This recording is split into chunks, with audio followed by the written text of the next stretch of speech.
1997, in which he referred to the communist leadership as appalling old waxworks, struck a chord in the West. There still remains fear and suspicion in both China and the West, often justified.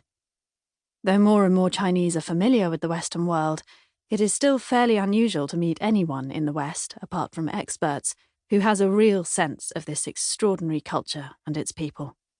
This is most regrettable. How do you open the door to a culture which has been closed for so many centuries to foreigners?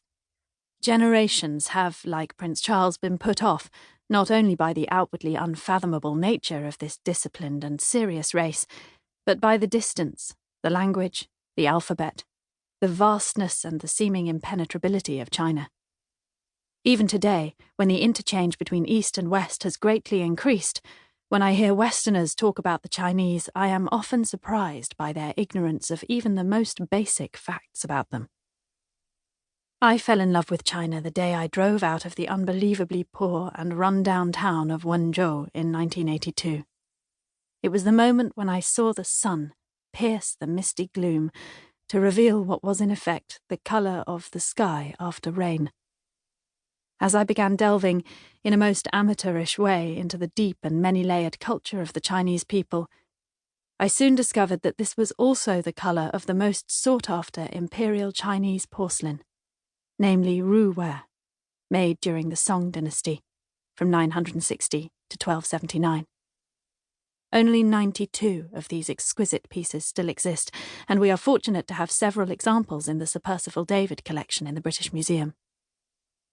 I have come to believe that the delicacy and refinement inherent in the best of Chinese culture is not matched by its Western equivalent.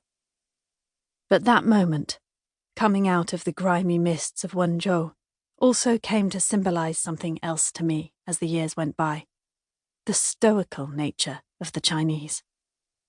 It is intensely moving to witness the bravery and determination of a people who have been obliged to suffer so much. A people who have been, or still are, so poor, and yet, though they can be, of course, impossible in many ways, do not complain or expect their problems to be solved by anyone else. How very different from the West. The Chinese attitude is rather like that of the Americans when they were true pioneers, to get on with life rather than to blame and complain.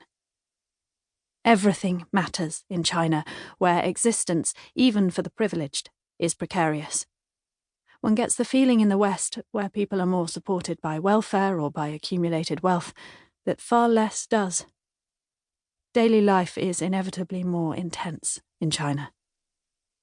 The Chinese, even the middle class, describe themselves as Lao Bai Xing, roughly translated as the ordinary person in the street. I was shocked when my friends told me, "We are Lao Bai Xing because we have no power." But of course it is true. There is no rule of law as we in the West know it, only rule by law. And in China, that means the pure power of the Communist Party, which controls courts, police and prosecutors, though in commercial law things have improved. The Chinese people, who have had to live their lives without protective institutions and conventions, have developed a particularly powerful trusting instinct instead. In the West, when we moved from custom to contract in the late 19th century, we could rely on the law instead of a verbal contract. When they first meet someone, a Chinese person will sense if they are liked, and will decide quite quickly if they like that person and can trust them in return. Westerners, though not all, will approach new connections in a very different way. To them there is less need for warmth or good feeling.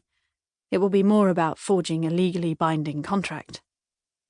Sadly, this difference of approach can make it particularly difficult for Western people to understand the Chinese. It seems to me that for a Chinese, if there is no trust, there can be no meaningful relationship. My exposure to China over these many years has been thanks to my husband, Henry Keswick.